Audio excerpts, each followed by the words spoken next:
Dear student, हमारे YouTube channel Ajay मणि classes में आप सभी का स्वागत है। आज इस वीडियो में कक्षा 10वीं के गणित पाठ 13 पृष्ठ क्षेत्रफल और आयतन से 20 बहुविकल्पी प्रश्नों का हल करेंगे, जो कि बोर्ड परीक्षा के दृष्टि से काफी महत्वपूर्ण है। तो आप सभी वीडियो में बने रहें और वीडियो को अंत तक जरूर देखें। वीडियो यदि अच्छा लगता है तो लाइक करें और ज्यादा से ज्यादा अपने दोस्तों में शेयर करें। तो चलिए वीडियो को शुरू करते हैं। सबसे यहाँ पहला प्रश्न दिया गया है, किसी बेलन का आयतन होता है। यहाँ चार विकल्प दिए गए हैं। इन चार विकल्प में से हमको बेलन के आयतन का सूत्र निकालना है। तो पहला का उत्तर होगा ए पाई आर स्क्वायर एच। ये बेलन के आयतन का सूत्र है। अगला प्रश्न है यहाँ पर, यदि एक गोले की त्रिज्या को दुगुना कर दिया जाए तो पृष्ठीय क्षेत्रफल में होने वाली प्रतिशत वृद्धि होगी। तो देखिए, सबसे पहले हम क्या करते हैं, गोले की त्रिज्या मान लिया जाए आर है, आर मान लेते हैं, ठीक है। उसके बाद से गोले का वक्र पृष्ठ क्षेत्रफल होगा,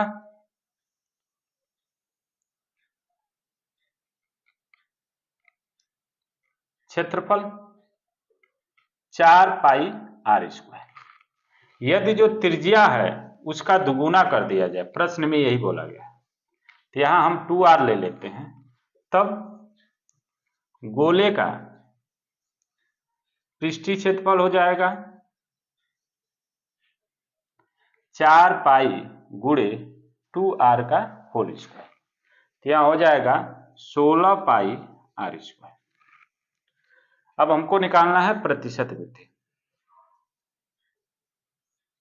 वृद्धि।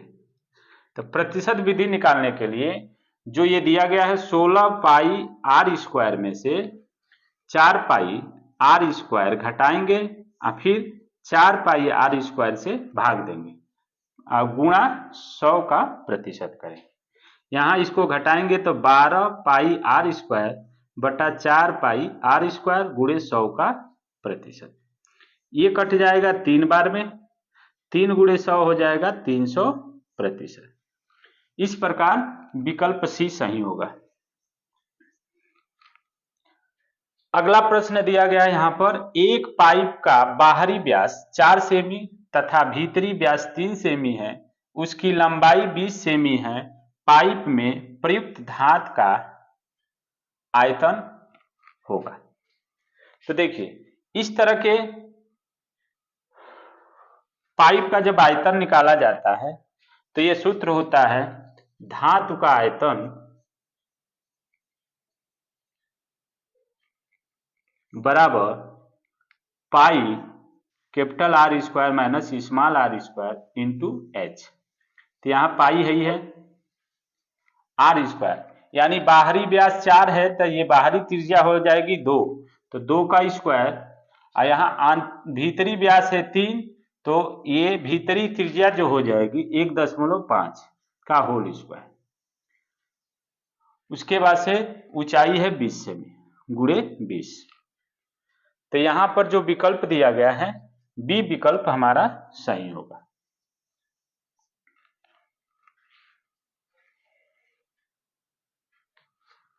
यहां अगला प्रश्न है, एक आयताकार कागज 40 सेमी गुणे 22 सेमी को मोड़कर एक खोखले बेलन के आकार में बनाया जाता है, जिसकी ऊंचाई 40 सेमी है, बेलन की त्रिज्या होगी।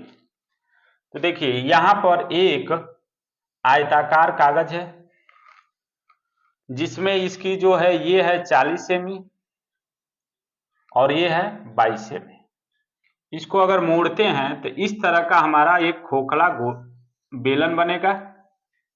तो यहां पर जो ऊंचाई हो जाएगा वो 40 सेमी हो जाएगा, और ये जो है ये बेलन के आधार की जो परिध होगी वो 22 सेमी हो जाएगी। तो यहां आधार की परिध बराबर 22 सेमी।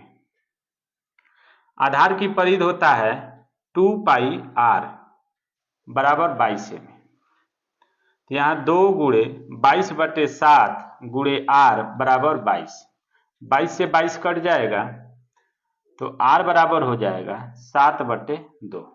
यहाँ इधर भेज देंगे, पक्षांतर हो जाएगा, तो r बराबर होगा 3.5, अर्थात बेलन की जो त्रिज्या होगी 3.5 सेमी होगी, यानी ए विकल्प हमारा सही होगा।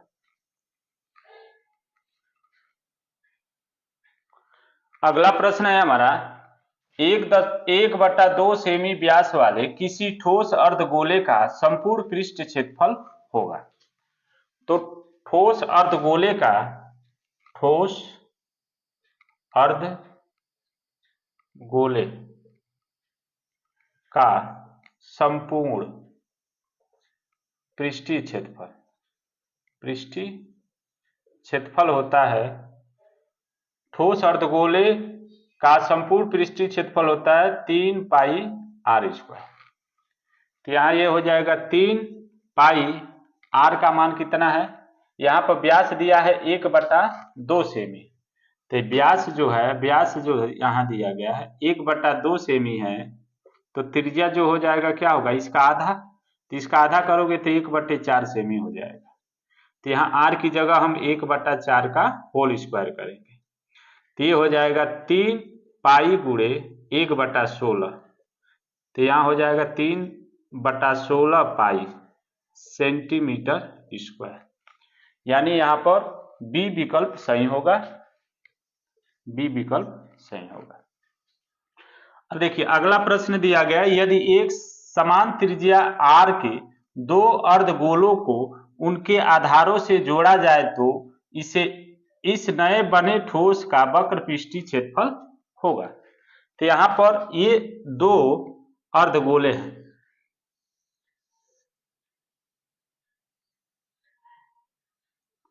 जिनकी त्रिज्या r दोनों का सेम है। यदि इन आधारों को जोड़ेंगे तो कहीं ना कहीं यह एक गोला बन जाएगा। क्या बनेगा, गोला। इन दोनों को जोड़ेंगे तो एक गोला बन जाएगा।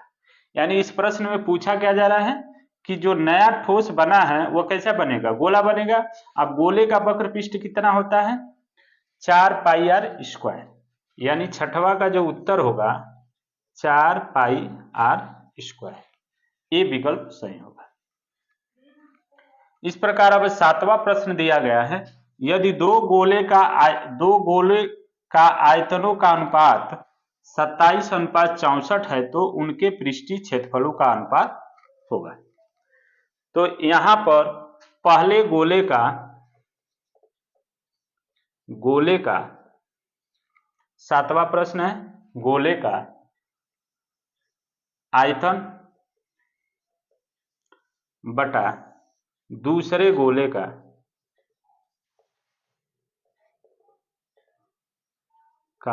आयतन।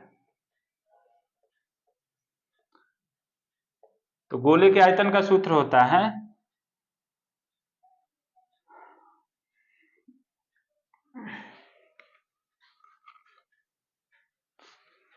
4/3 पाई r1 का क्यू हो जाएगा, और बटा में यहाँ होगा 4/3 पाई r2 का क्यू। तो 4/3 पाई से 4/3 पाई कट जाएगा, यहाँ हो जाएगा r1 का क्यू बटा r2 का क्यू। ये दिया गया है 27/64। तो यहां से हम निकाल सकते हैं r1 बटा r क्यू r स्क्वायर, घनमूल हो जाएगा 27/64, तो इसका मान आएगा 3/4। ठीक है।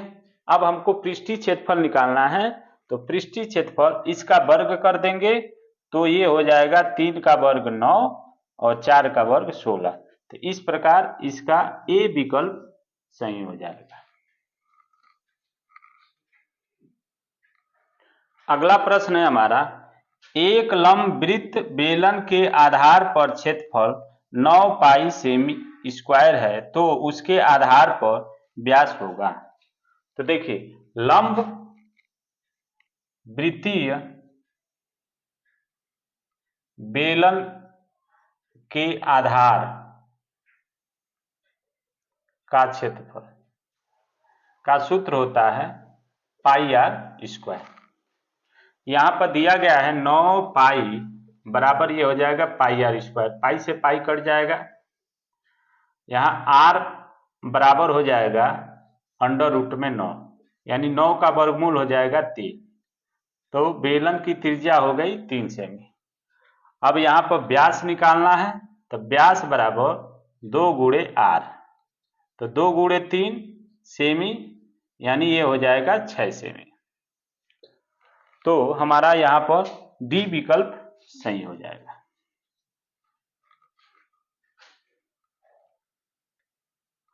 अगला प्रश्न है हमारा, एक लंब वृत्तीय आधार का क्षेत्रफल 100 वर्ग सेमी है और उसकी ऊंचाई 4.7 सेमी है, इसका आयतन होगा।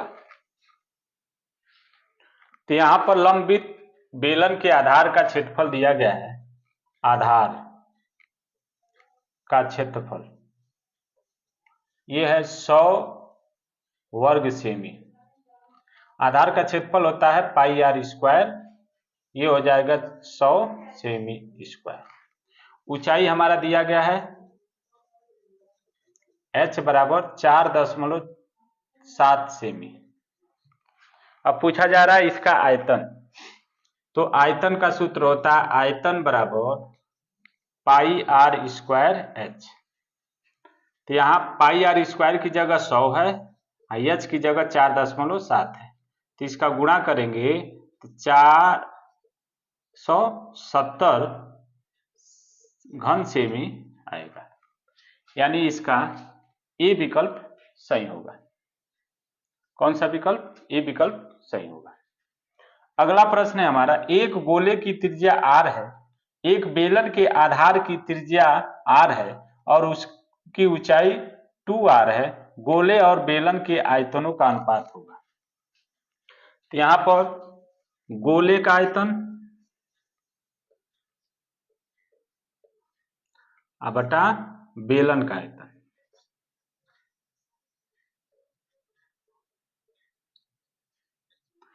ये 10 प्रश्न है, ये 11वां प्रश्न। गोले का आयतन होता है 4/3 पाई आर क्यू और बेलन का आयतन होता है पाई आर स्क्वायर h। यहाँ पर त्रिज्या समान है, तो यहाँ रख देंगे 4/3 पाई आर क्यू बट्टा में पाई आर स्क्वायर, यहाँ ऊंचाई दिया गया है बेलन का 2r गुणे 2r, तो पाई से पाई कट गया, ये r से पूरा r कट गया, बच गया 4/3 बट्टा में 2, तो ये 2 से 2 कट जाएगा तो 2 बार में, तो ये हो जाएगा 2/3, यानी इसका अनुपात होगा 2:3। इस प्रकार यहाँ पर ए विकल्प हमारा सही हो जाएगा।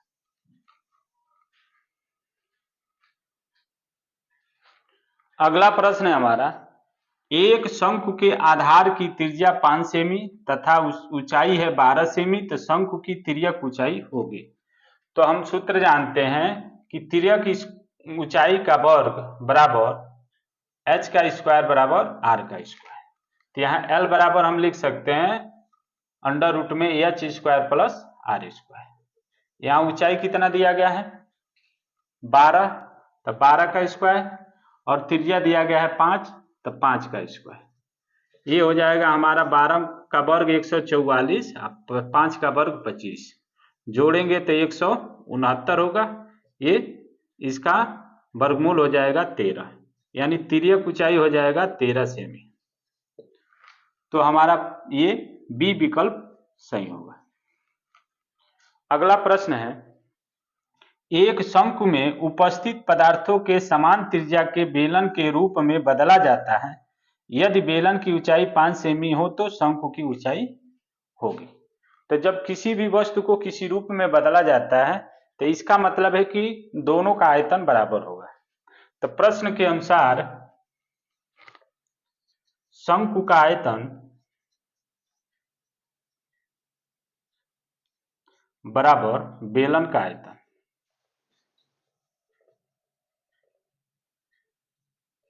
अब देखिए शंकु का आयतन होगा 1/3 पाई आर स्क्वायर h, तो इसको कैपिटल H कर दे रहे हैं, इसका पाई आर स्क्वायर h। दोनों का आधार दोनों की त्रिज्या क्या है, समान है, तो यहाँ त्रिज्या समान हो गया। पाई आर स्क्वायर से पाई आर स्क्वायर कट गया, 1/3h बराबर, यहाँ पर ऊंचाई बेलन का क्या दिया है 5, तो h बराबर होगा 5 गुणे, इसको इधर भेजेंगे तो 3 होगा, 5 3 15, यानी शंकु की ऊंचाई हो जाएगी 15 सेमी। इस प्रकार हमारा बी विकल्प सही होगा।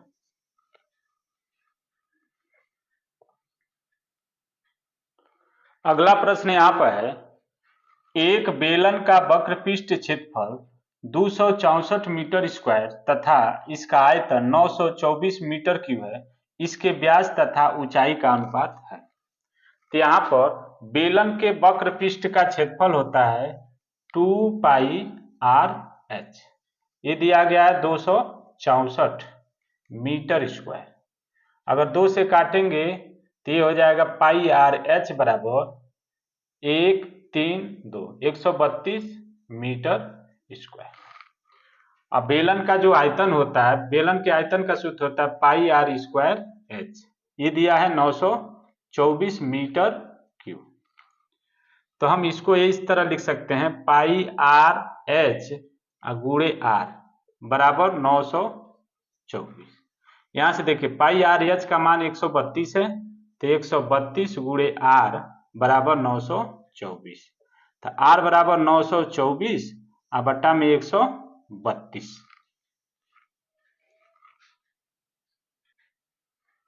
अब ये कट जाएगा हमारा 7 बार में, तो r बराबर हो जाएगा 7 मीटर, r हो गया। अब h निकालना है, अगर इसको समीकरण 1 मान ले तो समीकरण 1 से πr/h बराबर 132 दिया है, तो यहाँ पर पाई का मान 22/7 गुणे r का मान हो गया 7 गुणे h बराबर 132, 7 से 7 कट जाएगा, h बराबर हो जाएगा 132/22, ये 6 बार में कट जाएगा, तो h बराबर हो जाएगा 6 मीटर। अब इसका अनुपात निकालना है, तो r अनुपात h, व्यास और ऊंचाई का अनुपात, तो 2r अनुपात h, तो यहाँ इसका दुगुना करेंगे तो ये 14 हो जाएगा, अनुपात 6, इसको काटेंगे तो 7:3 हो जाएगा, यानी हमारा बी विकल्प सही होगा।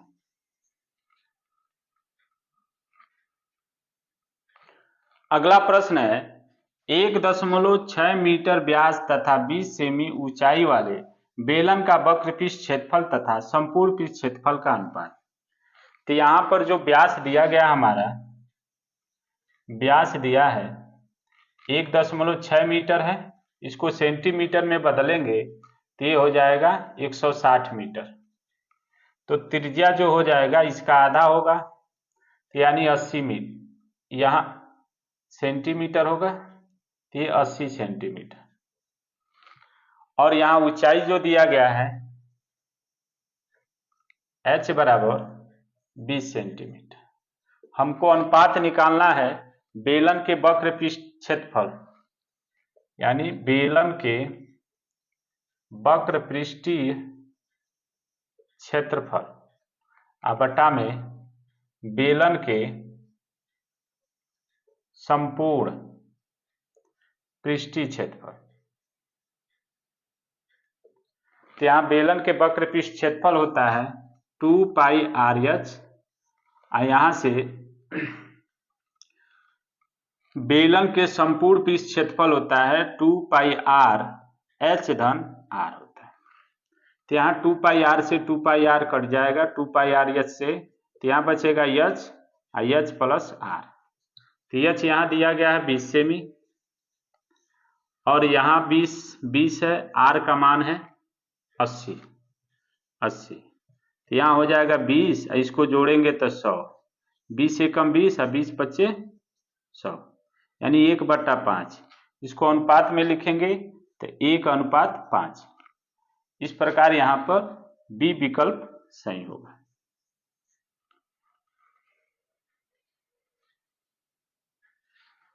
यहाँ अगला प्रश्न है हमारा, r त्रिज्या वाले एक ठोस अर्धगोले से काटे जा सकने वाले बड़े से बड़े शंकु का आयतन।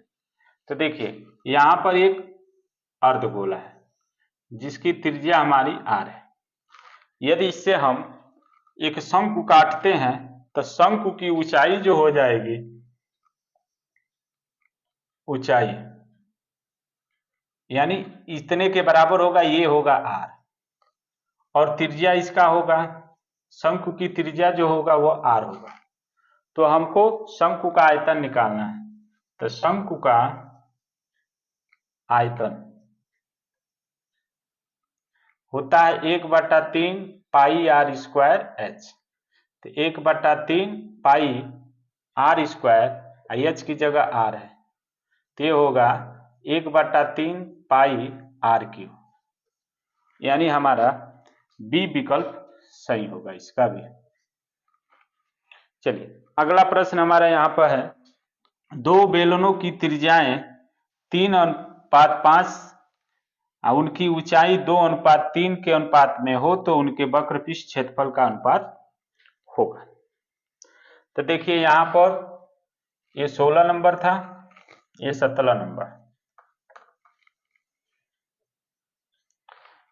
मान लेते हैं एक बेलन की त्रिज्या r1 है, दूसरे की r2 है, तो r1/r2 क्या दिया है 3/5, h1 पहले की ऊंचाई h1 मान ले और दूसरे की h2 मान ले, तो इसकी ऊंचाई हो गया h1/h2, तो ये 2/3 हो जाएगा। पहले बेलन का वक्रपृष्ठ क्षेत्रफल, वक्रपृष्ठीय क्षेत्रफल बटा दूसरे बेलन का वक्रपृष्ठीय क्षेत्रफल। सूत्र यहां होगा 2 पाई r1 h1, 2 पाई rh होता है और 2 पाई r2 h2, 2 पाई से 2 पाई कट जाएगा, यहां होगा r1/r2 और h1/h2। तो r1/r2 है 3/5 और ये है 2/3, 3 से 3 कट जाएगा, ये बचेगा 2/5। अनुपात में लिखेंगे हम तो 2:5 हो जाएगा, यानी हमारा ये विकल्प सही होगा।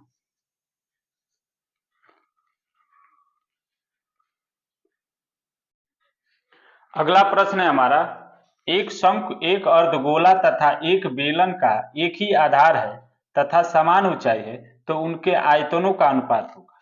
तो देखिए शंकु के आयतन होता है 1/3 पाई r स्क्वायर h, अनुपात अर्धगोले का आयतन होता है 2/3 पाई r क्यूब, अनुपात बेलन का आयतन का सूत्र होता है पाई r स्क्वायर h। अब यहाँ पर आधार सेम है और ऊंचाई भी सेम है, तो इसका मतलब h का मान त्रिज्या यानी r के बराबर होगा। तो यहाँ पर रख देते 1/3 पाई r स्क्वायर गुणे r, 2/3 पाई r क्यूब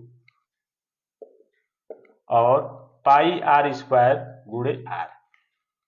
तो यहाँ देखिए पाई r क्यूब पाई r क्यूब पाई r क्यूब कट जाएगा, तो यहाँ बचेगा 1/3 अनुपात 2/3 अनुपात 1। इसको हम लिख सकते हैं 1/3 अनुपात 2/3 अनुपात 3/3। तो दिस इंप्लाई 1:2 अनुपात 3। इस प्रकार हमारा डी विकल्प सही होगा, a:2:3, यानी डी विकल्प हमारा सही हो जाएगा। अगला प्रश्न है, यदि बेलन का वक्रपृष्ठ 110 सेमी स्क्वायर है तथा ऊंचाई 5 सेमी है तो बेलन की त्रिज्या। तो यहाँ बेलन का वक्रपृष्ठ का सूत्र होता है, बेलन का वक्रपृष्ठीय क्षेत्रफल बराबर होता है 2 पाई RH। ये दिया गया 110, 2 गुणे 22/7 पाई का मान, r हमको निकालना है और h का मान दिया है 5। तो देखिए 5 में 22 का गुणा करेंगे तो 110 बार में कट जाएगा ये, तो यहाँ होगा 1 बराबर 2/7r, तो r बराबर होगा 7/2, r का मान होगा 3.5 सेमी।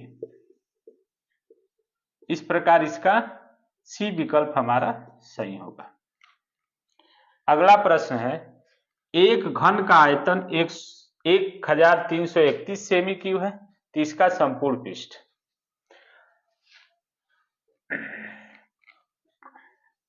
विषवा जो है, तो यहां घन का